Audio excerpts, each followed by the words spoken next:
Welcome to the channel, everyone. Well, you can see the hood is on the car, and yep, it's shut. So we got about the closest to the air cleaner, we got about a ½ an inch of clearance. So the drop base and everything worked out really well. So ½ an inch is pretty tight, but I think that's what we had before. Yeah, so happy we got this on. Like I said, they do make a cowl induction hood for these cars, and a lot of people are running them. The fact that our original hood is in really good shape, me and Dad kind of like that, because like I said, a lot of people swap the hoods out to the cowl induction hoods. So having a good factory hood is kind of neat, I think. The hood has a really nice shape to it anyway. So we're gonna run this one. Eventually we may get a cowl induction hood, then we'll have all kinds of clearance. So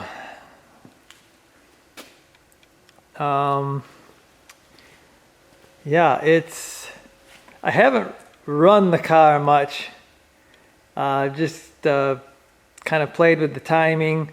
The car wants to diesel once it gets up to 180, the temperature. So I've been trying to adjust the timing, trying to get that out of it. Back here, I put some small stainless exhaust tips.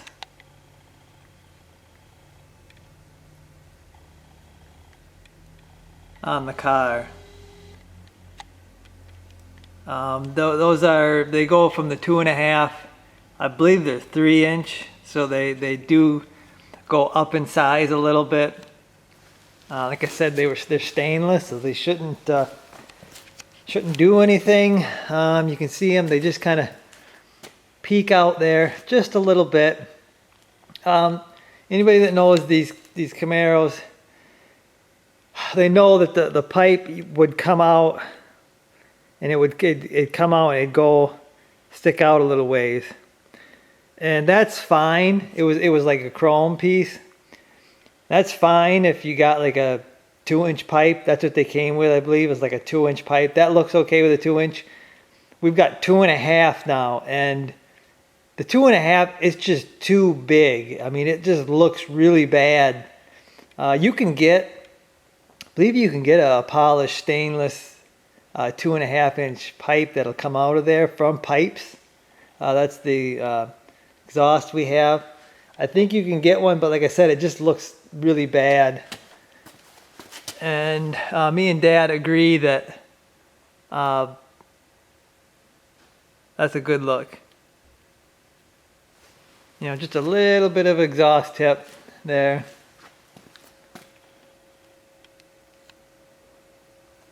So yeah, we gotta get the interior in. You can see we don't have anything but seats and a dash. Got that SS steering wheel. But I'd like to run the car. I'd like to run the car a little bit so we can get it running. I had the other motor running really good, except for the oil burning issue. So yeah, got to get this one all tuned up too.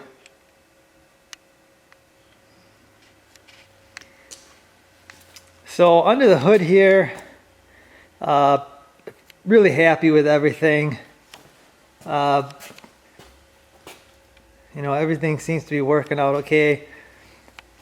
Love this air cleaner decal that I got.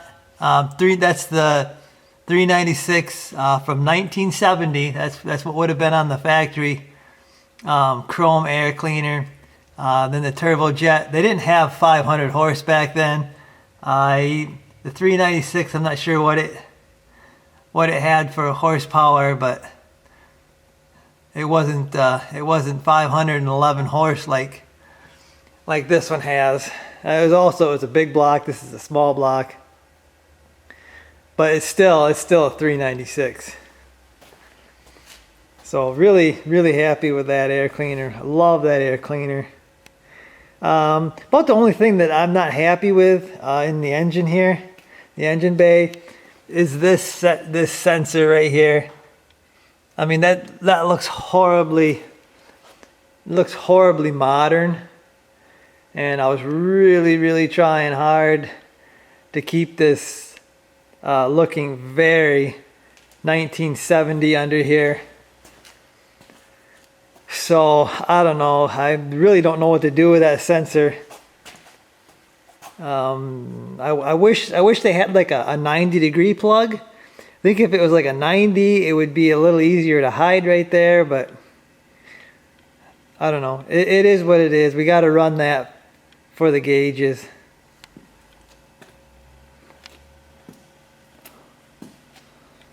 But yeah, guys, that's kind of a update on the car. We're going to be running it now here. Hopefully it'll run good.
Well, guys, car was run for a little bit.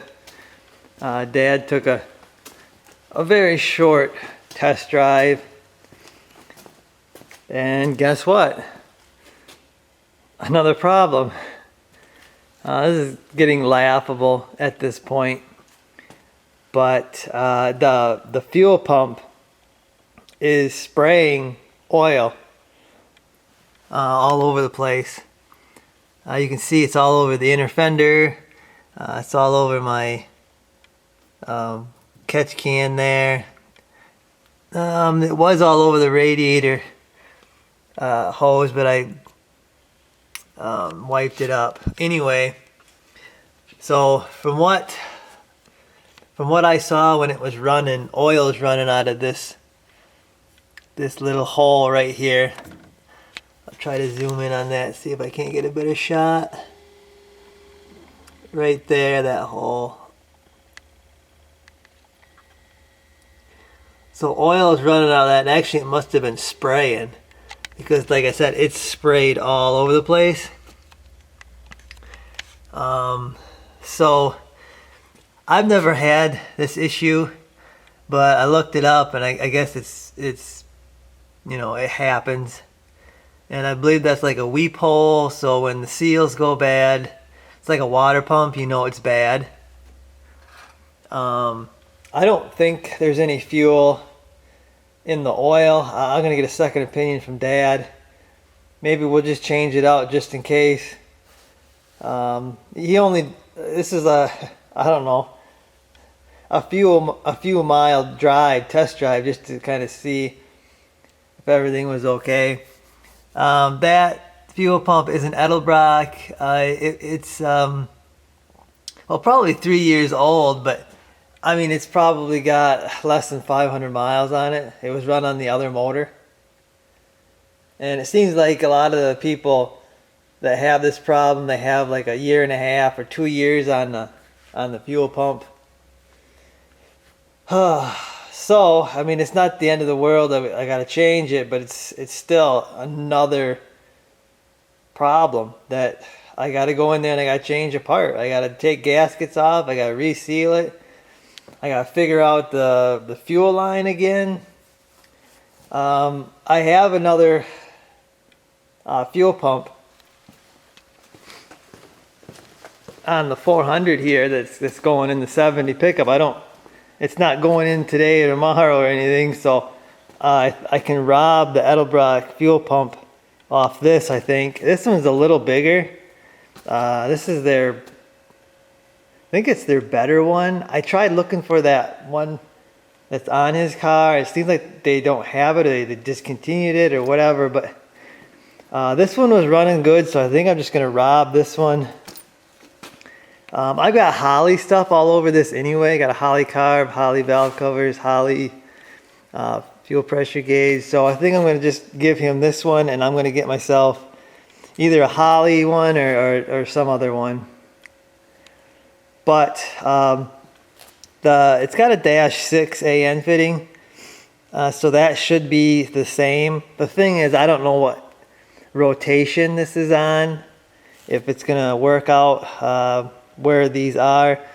I've got a straight line on this.